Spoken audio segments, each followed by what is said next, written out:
Hallelujah. Mbote, mbote, mbote. We're back. We're back. We're back. So, welcome. Benanzambe, Benakongo.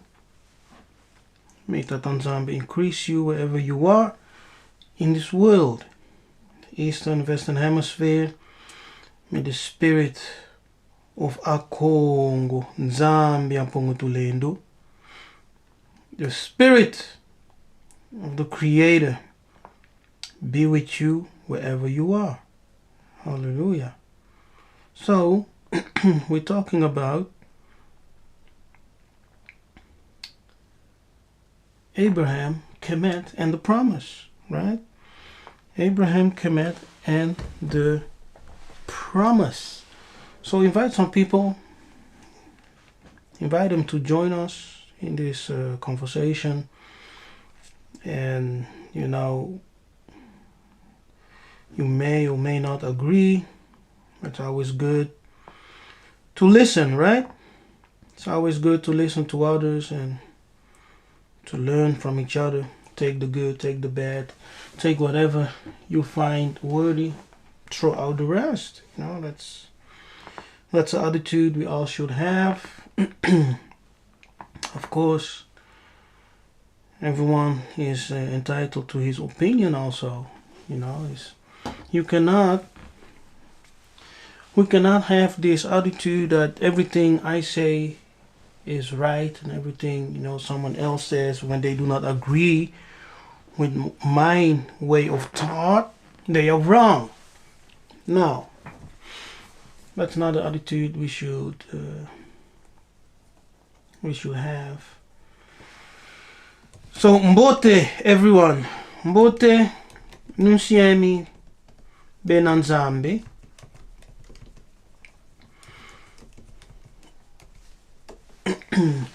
So let me know if you're there. Write something in the chat, you know, like and share this live feed, of course. Invite some other people to come in and to join us in our conversation in this live session. Hallelujah. And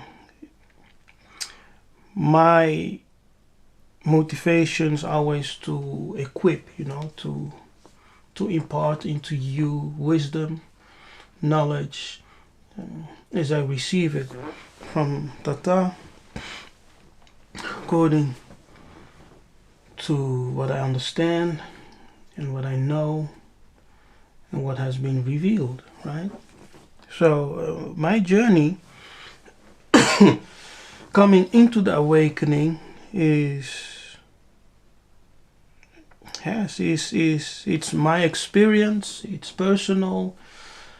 I find it also very powerful, and so all of us, we have our own experience, right? Our own journey, how we came into the awakening, how the Most High awoke us from that Christian sleep. But we have been reading the Bible for so long, right? And we were under the Christian spirit for so long. The Christian spirit is the European spirit. Yes, the Christian spirit is the European spirit. We were so long under that spirit that it affects our interpretation of Scripture. It affects, you know, the lens we read Scripture through. So I believe that the spirit of the Muntu needs a complete reset. Yes, the spirit of the Muntu needs a complete reset. That's what I believe. Our soul needs restoration. Our soul needs healing. The Muntu soul needs healing, needs restoration, and it also needs reconciliation with its creator, with our God, Nzambi, Ampungu, Tulendo, Bumbaloa, Pinanza, the Great Spirit Congo. We need conciliation. Like it is written in the book of Malachi, before the last days, that he will cause the hearts of the fathers to bend or turn towards the children, and the hearts of the children to bend or turn towards the Father. So I believe in this awakening, we're not only dealing with the Spirit of the Most High, who is waking us and, revealing things to us. We also have the angelic around us, the clouds of witnesses around us. Yes. And the Bible does talk about the cloud of witnesses. So let me know if you're here. If you're here, just write something in the chat. Let me know that you're there, and we can continue our conversation where we left off in Goethe. So I will just take a few seconds to let some people come in before I continue. Like I promised, right?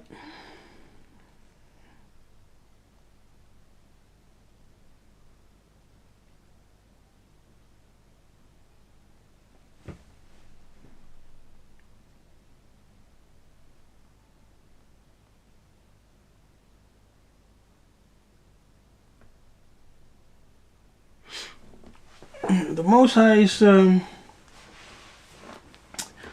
has, my goodness,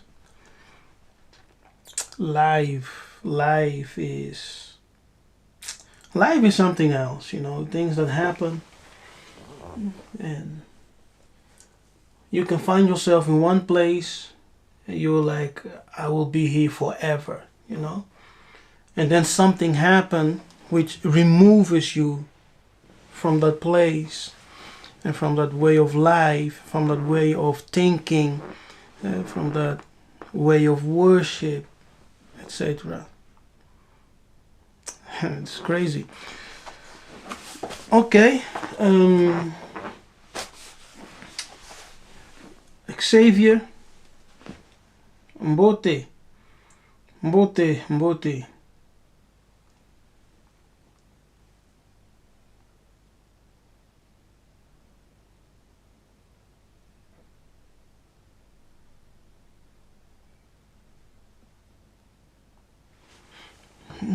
Okay, now let's continue our conversation. Maybe let's see. So the word Hebrew,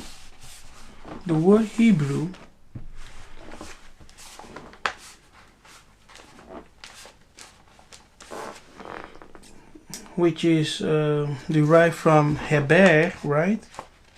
In the Bible, Heber in the Bible gives us Hebrew, right? Gives us Hebrew. But the word Hebrew itself is identical with the Egyptian word Apri.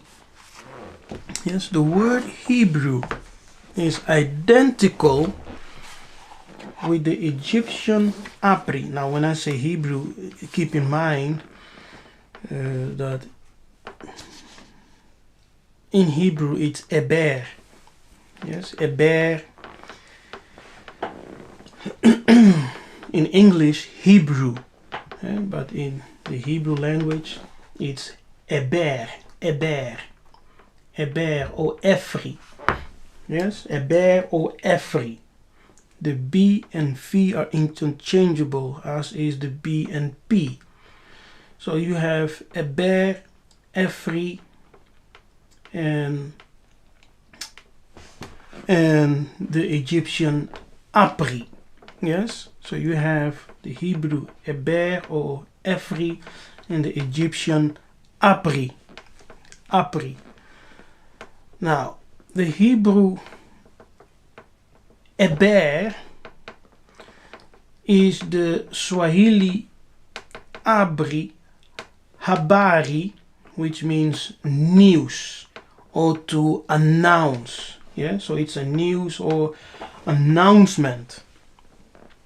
And then you have the Kiswahili, no, Kikuyu word, Efri. Yes, Efri, which means a black man. A black man. So in the word Hebrew, Eber, Efri, which is identical with the Egyptian Abri, we see the word in the Swahili, Habari, Abri, Habari, in the Kikuyu, Afri, Abri, which means black man, of Ifri. Yes, Ifri, Efri, Ibri, all variation of the same word, which means a black man. Yes. All right. What did I say? What else did I say? Yes. Exactly. The word Zion. Yes, with the S or a Z. The word Zion is also of Egyptian derivation. Yes. It's not originally a Hebrew word, but it's an Egyptian word. And let me just share my screen. So we have the word in Hebrew at the top, Sion. Yes, we have the Hebrew word Sion. Sion, which can be divided in two, right? Two elements. You have Si and you have On. Beneath it, we have the Egyptian Sion, Sion, and Si, Sion. And Si is land. It's the same as in Kikongo, Nsi, which means land. On refers to a holy place. Yes, On refers to a holy place, as a temple on a mountain. Yes, as a temple. So Sion will come to the conclusion, okay? And SMS, not small messaging. SMS stands for Semes in Hebrew, which means sun, sun. Yes, Semes, sun. And we have SM, yes, the consonant SM, which gives us Semi. The creator is called Semi.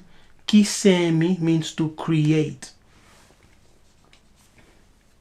So when you say Siemi to your brother or sister, you're actually saying is the creator with you. Semi, creator, SM. SM is also Sema. Yes, Sema, seed. Semen. Yes, Sema, semen. Seed. When you reverse the letters, you get MS, Mosi, which means one. You know, the Lord is one. And you have MS, Mos, which means in Egyptian, child. Mos, you know, is child in the Egyptian, ancient language of the Egyptian. Mos. All right. Now, Zion, with the S or a Z, Zion. Zion, Sion, Si stands for a land.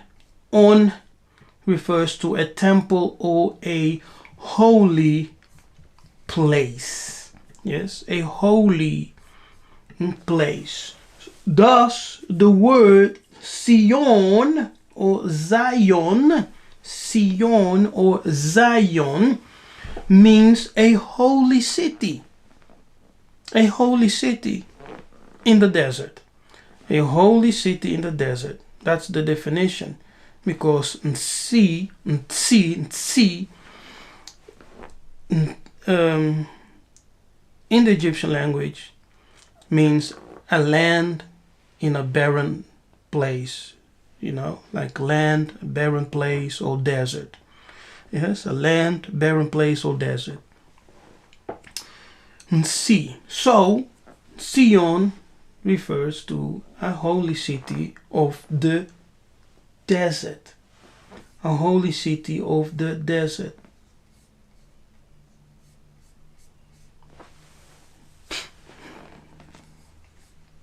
Mbote. Bandeko. So if you just came in, make sure to like the video, share, give us a thumbs up. Thumbs up, people.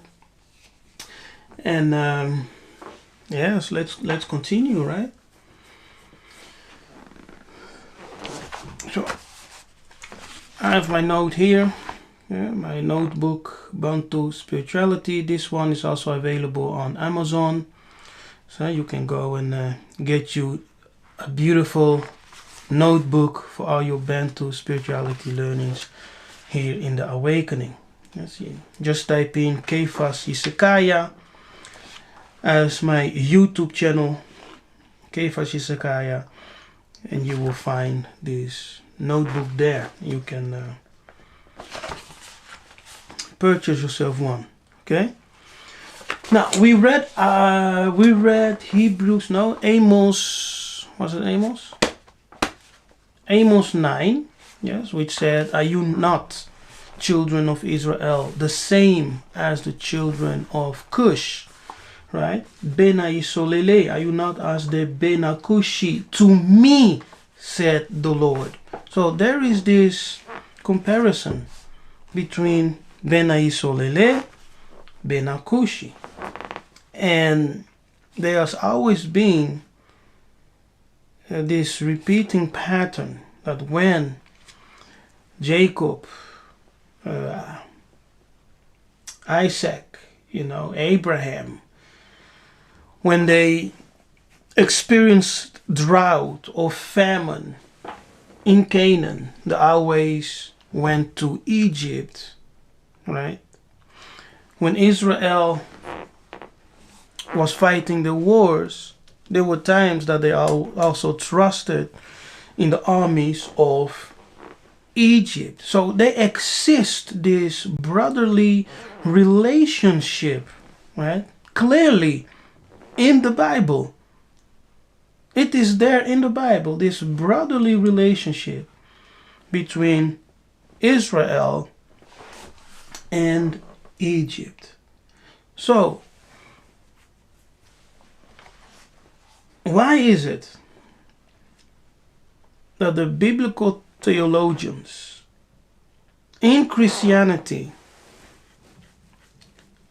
have demonized Egypt in such an extent that we as black people, even as Buntu, we don't want to do anything. We don't have to, we don't want to be identified with Egypt. We don't want to have anything to do with Egypt. There's this great scholar named Sheikh Anta Diop. Sheikh Anta Diop. He said,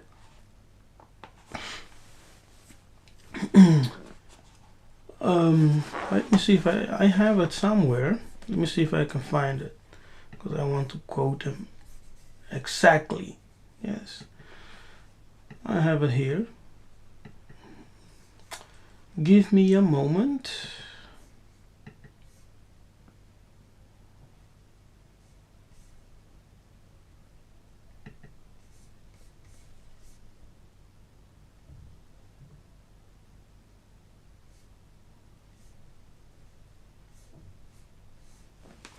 I think it's good to,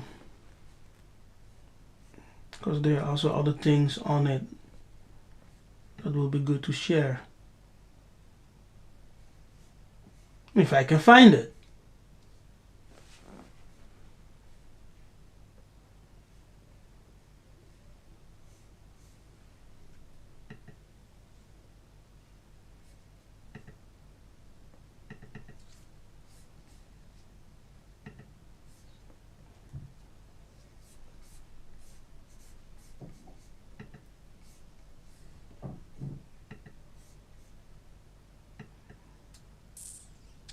Okay.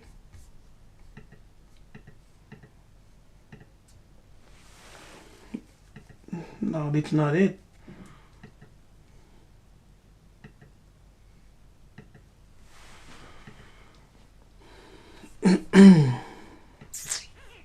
Yes, just give me a moment.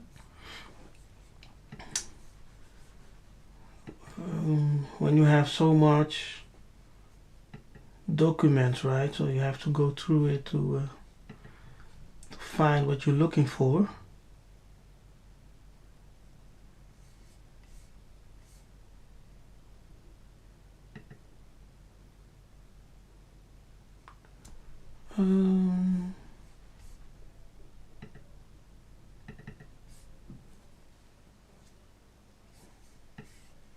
Okay.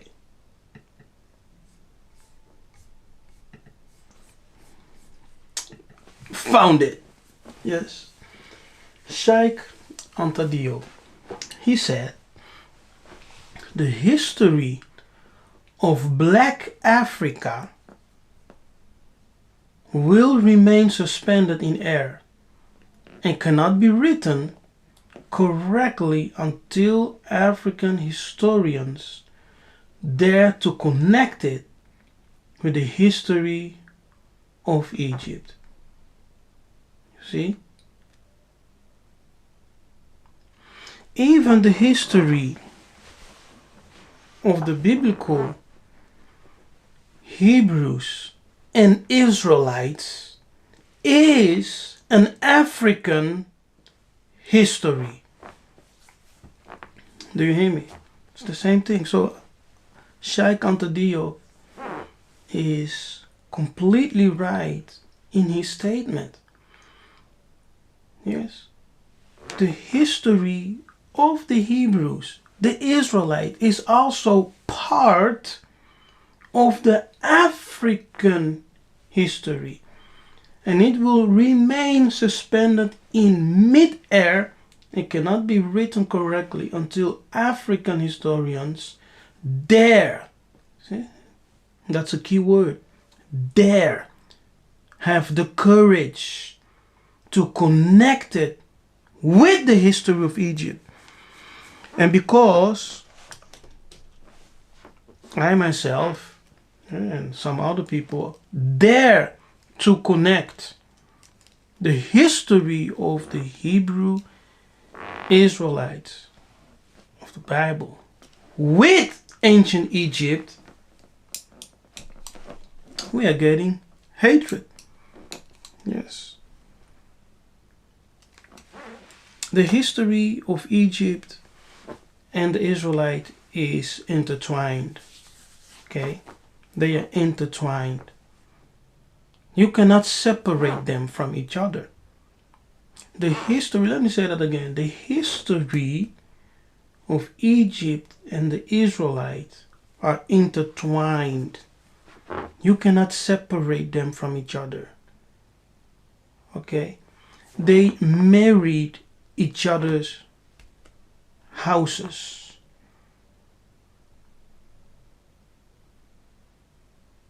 They intermarried amongst each other.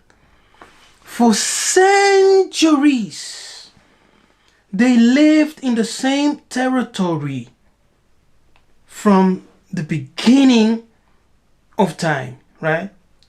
Abraham, starting with Abraham. We can take Abraham. As we start with Abraham, Abraham always lived in the land of Cush. Yeah, from the start. Right? His father was a prince in the courts of Nimrod, son of Cush, right? Egypt, he went to Egypt, he lived in Canaan, it's the land of Cush. Jacob the same, Isaac the same, the Israelite the same, you know. The promised land, oh, we will get there, we will get there, we will get there. The promised land is Africa. It's Africa. The promised land is Africa. Bote, Brother Baya. Hallelujah. Mbote. So I won't make this video too long because, yeah, I already did 48 minutes on the first part. So I will just come to the conclusion. Okay, now here I have my notes, so I will be reading from my notes. Yes, so Genesis 12 verse 10. Yes, there was a famine in the land, and Abraham went down into Egypt to sojourn there, for the famine was grievous in the land. Yes. Now, a famine happened, and Abraham moved to Egypt.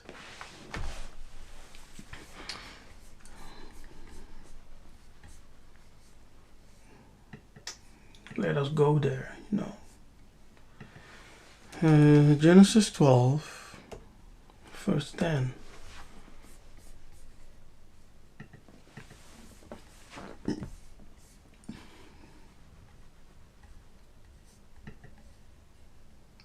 And there was a famine in the land, and Abraham went down into Egypt to sojourn there, for the famine was grievous in the land. Now, it's the land of Canaan, right? And it came to pass, when he was come near to enter into Egypt, that he said unto Sarai his wife, Behold, now I know that thou art a fair woman. He said, hey, you're very beautiful. You're very beautiful. Therefore it shall come to pass, when the Egyptians shall see thee, that they shall say, This is his wife, and they will kill me. So they can take you, but they will save thee alive. Say, I pray thee, thou art my sister, that it may be well with me for thy sake, and my soul shall live because of thee. And it came to pass that when Abraham was come into Egypt, yes, he came into Egypt, the Egyptian beheld the woman, that she was very fair, so very beautiful. He said, it's a beautiful woman, right? So the princess also Pharaoh saw her, and commanded her before Pharaoh. And the woman was taken. Yes, the woman was what? Taken into Pharaoh's house. Okay. And he entreated Abraham well for her sake. And he had sheep and ox and asses and men servants and maid servants and she asses and camels, which were given to Abraham. Yes, Abraham received the dowry for his sister. Yes, because he said, just say you're my sister. So Pharaoh took the woman into his house. What does that mean? It's very okay. It may be uncomfortable for many people. Yes, but what does this mean? That the woman Sarah was taken into Pharaoh's house. What does it mean? If you have an interpretation, write it down in the chat. Okay. If you have an interpretation, write it down in the chat. What is the Bible saying? And the woman was taken into Pharaoh's house. Yes. Think about it.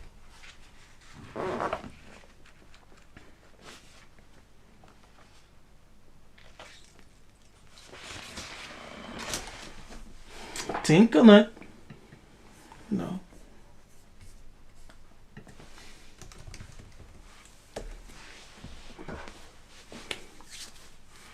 Genesis 13:10.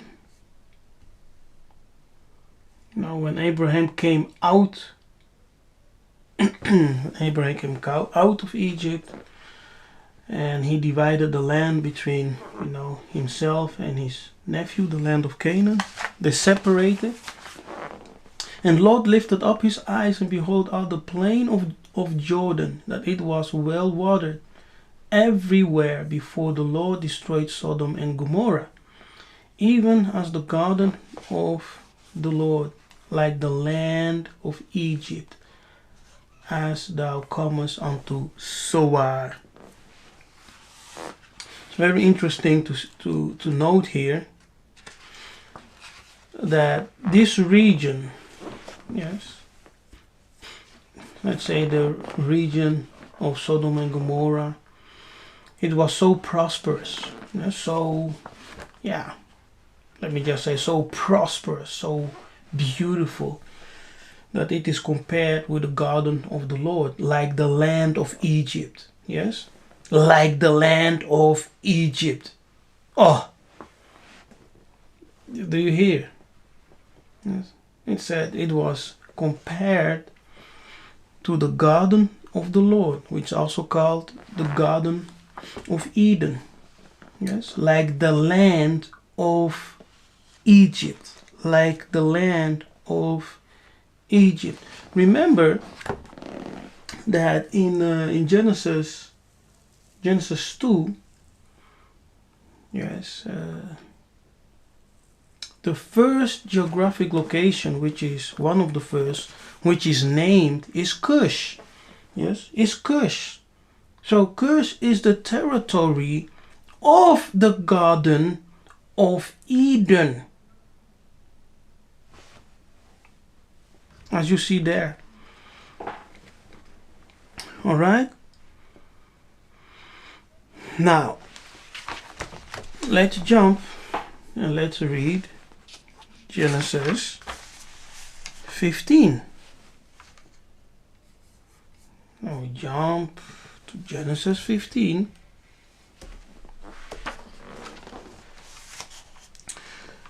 And we read verse 18.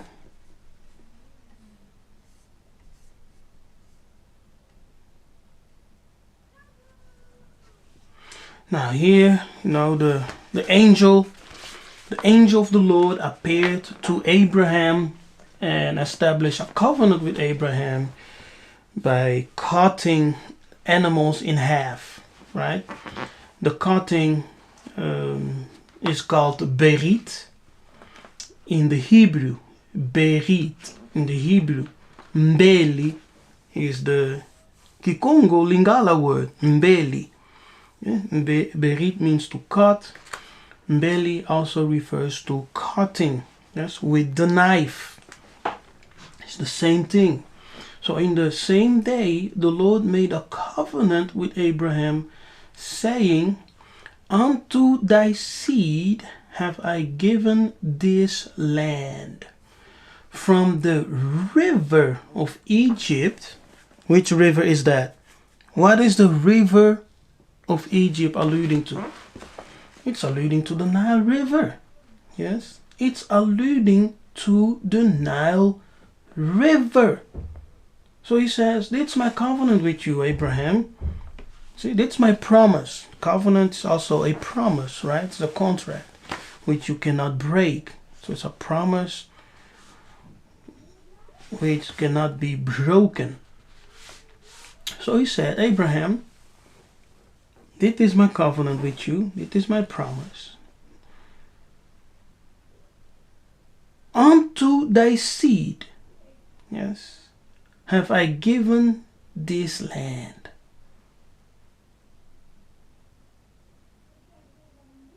It's very interesting to know that he's not saying unto you.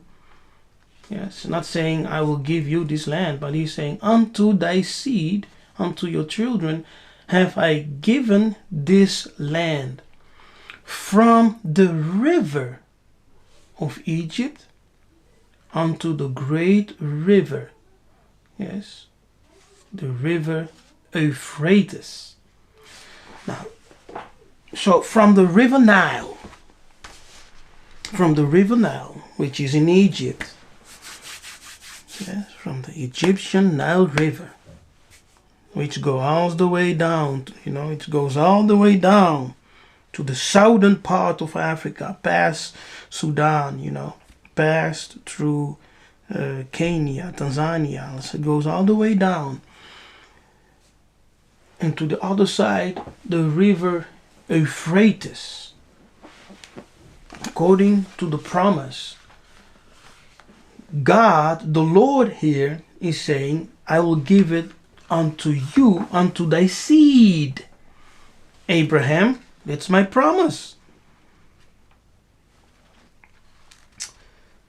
Now, there are certain things I want to say, but I don't have the guts to say it right now, because some of you will crucify me, because most of the thing I'm saying, I'm already being crucified and getting criticized.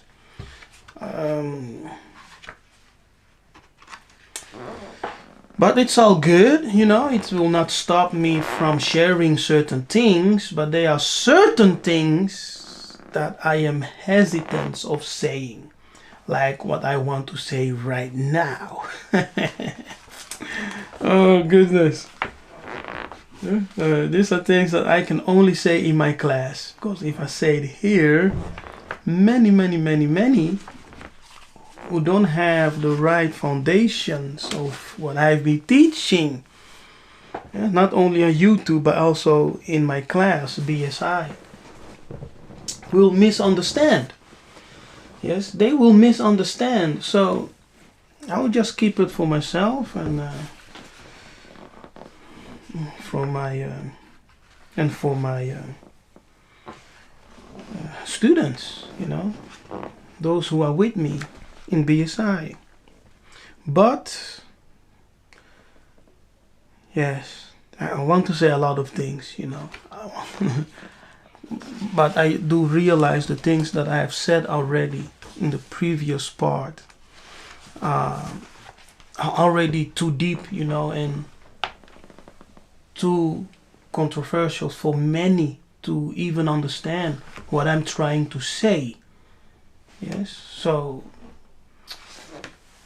oh goodness, may Tatanzambe give us wisdom, wisdom in really how to communicate and to bring forth this knowledge and secrets that had been hidden for centuries, centuries, millenniums even, through the Kadiampemba theologies of Christianism, Judaism, and Islam, right? Because we were colonized by all those three religions.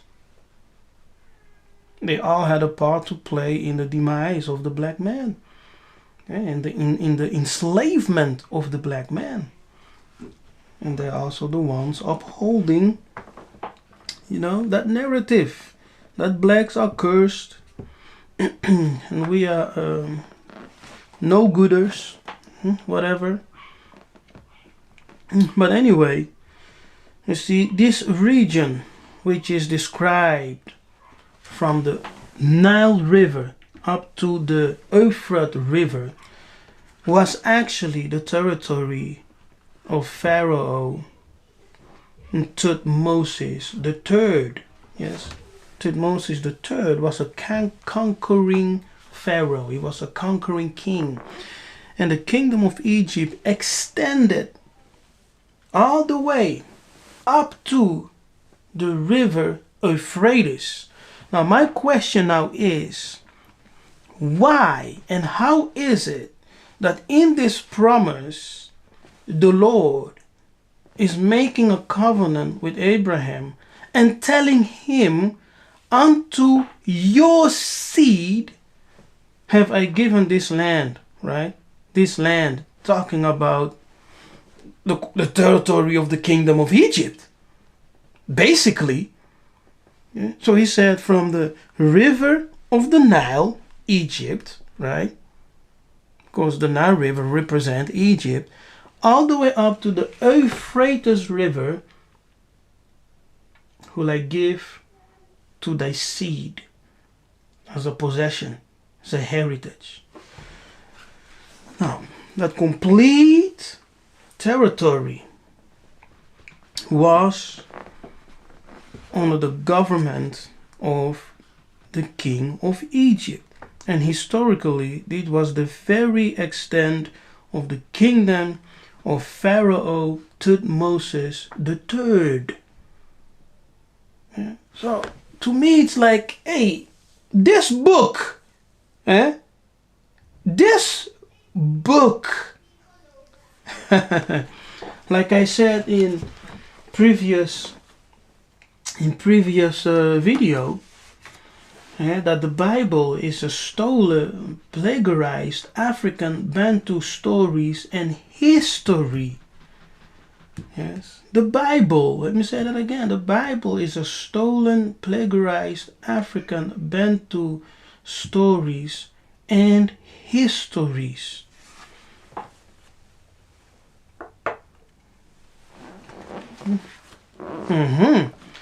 Now, let me go back to Genesis 12, okay, to Pharaoh and Sarah, or Sarai, Sarah, the princess also of Pharaoh. Genesis 12:15. The princess also of Pharaoh saw her and commanded her before Pharaoh, and the woman was taken into Pharaoh's house. Now, once again, people, what does it mean for Sarah to be taken into Pharaoh's house? Please use the chat. Yes, what does it mean for Pharaoh, yes, to take the woman Sarah into his house? You see, these are things we need to know.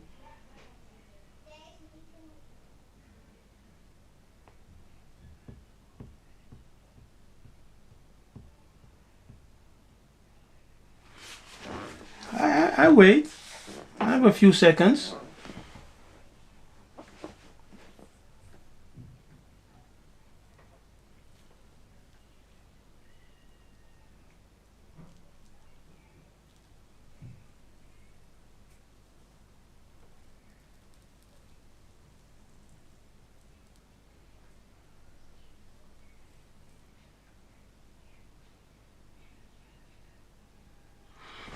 Okay, now no response in the chat. All right, no problem. Now, to be taken into Pharaoh's house means that Pharaoh took Sarah to wife. Yes, Pharaoh took Sarah to wife. That's why he gave, Abraham sheep and oxes and asses and men servants and maid servants and etc. He paid for her a dowry. He paid. Yeah. Oh, Baya, you did respond? What did you say? Let me see. In those days, those with power had the right to take a woman into their harem. It happened with Dinah, Jacob's only daughter. Yes. See, Baya responded correctly. To be taken into Pharaoh's house means that Pharaoh took her to wife. He married her. Yes. And he gave Abraham as being her brother the dowry. He gave sheep, men servants, maid servants, camels, etc. Remember? Because Abraham said, when we come into Egypt, just tell them you're my sister.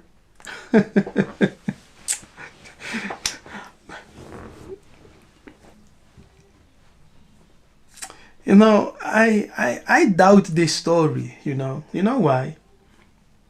I really doubt this story.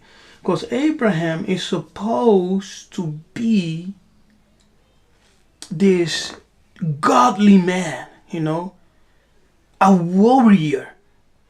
Do you remember that he saved his, later in Genesis 14, he saved his nephew, right, Lot, from the kings of the east, a multitude. He just had 300 men. And he fought them, and he delivered his nephew and those who were captured. So we know from scripture, Abraham is identified as this great godly man, a prophet. Yes, he's called, the first person in scripture who's called a prophet is Abraham. Yes, and Nabi. It's Abraham. So he's this godly man who has a covenant with the Most High, who, you know, the Most High, let me say, the angel reveals himself to him repeatedly, you know, unceasingly. And he's this great warrior, a man of great knowledge. But when he comes in Egypt, he's afraid for his life because of his beautiful wife. Right? Okay, you know, I find it a little bit strange. So I find it a little bit strange. But anyway, that's the biblical story. Yeah? So Pharaoh was told, no, this is his brother or her brother. So if you are his sister, you are looking fine as you are, so there will be no problem for me to take you into my house and marry you. Right? And marry you. Now pay attention now. Okay? So this is Genesis 12. Now in Genesis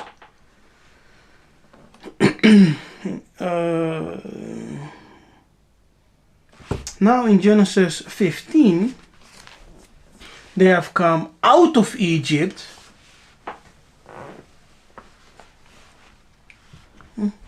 Yes, that's right, Brother Baya. That's right. Many who know scripture, of course, you know, have that understanding. But if not, yes, Sarah was from his father, from a different mother, thus making her his stepsister. That's right. But now they come out of Egypt, right? They come out of Egypt, and suddenly there is this covenant that the Most High makes with Abraham, telling him, have you seen Egypt? Yes, have you experienced Egypt? It's like the land of the gods. What we see in okay, let me go back. Genesis 13.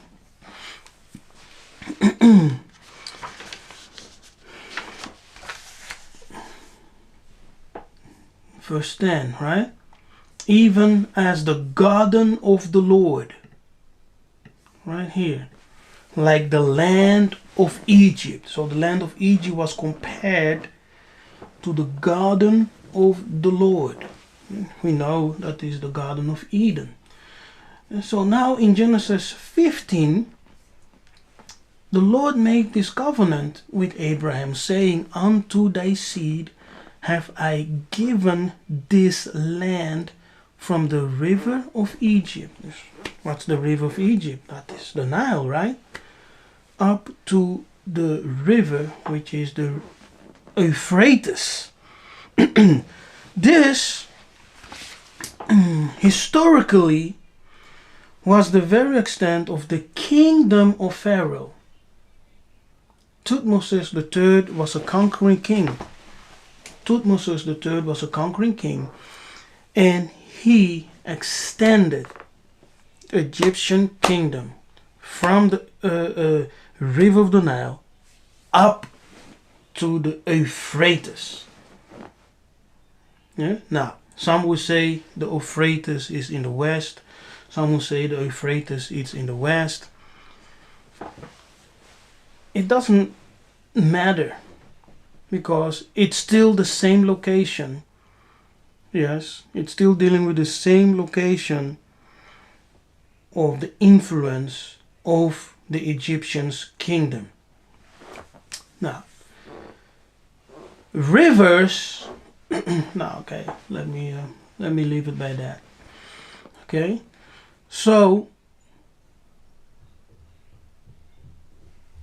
if I just bend to the right and go to the European historians, let me stick with that. The whole kingdom of Egypt, right, in Kemet.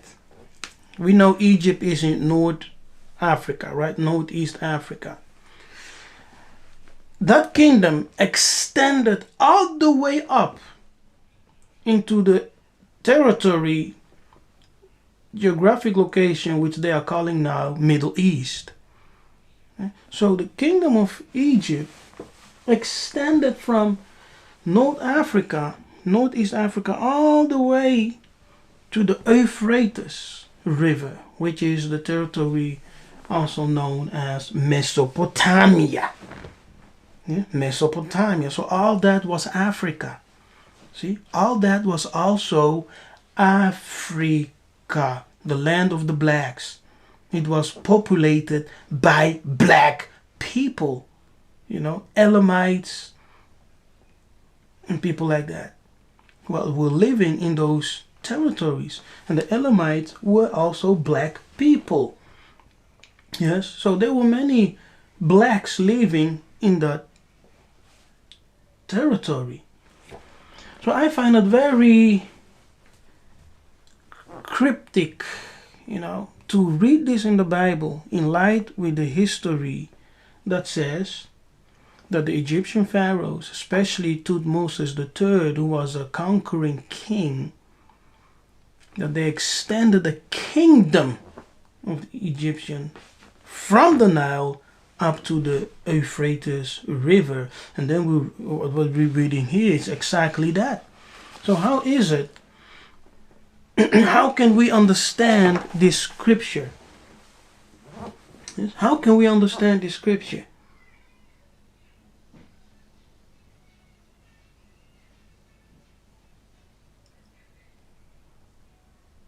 Yes? How? Because in the history,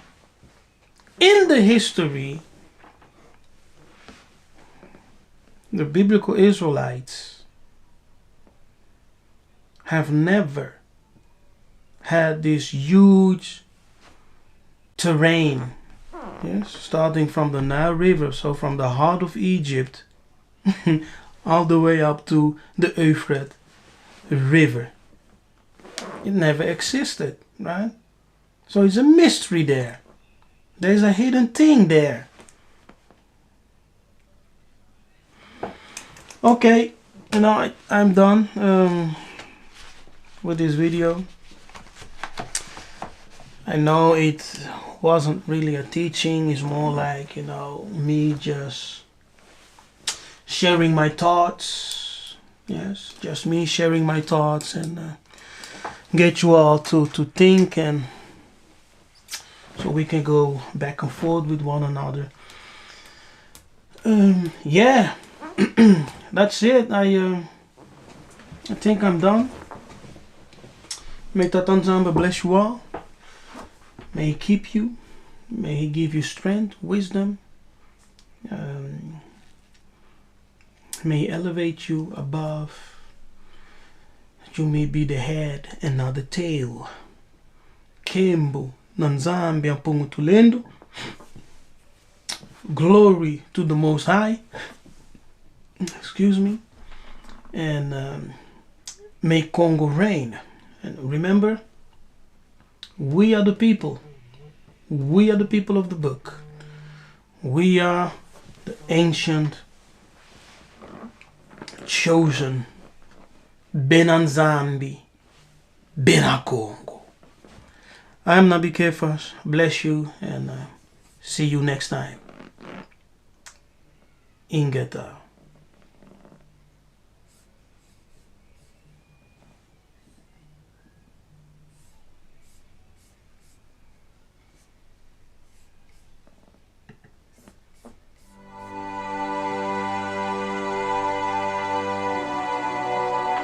Salama Benazulu.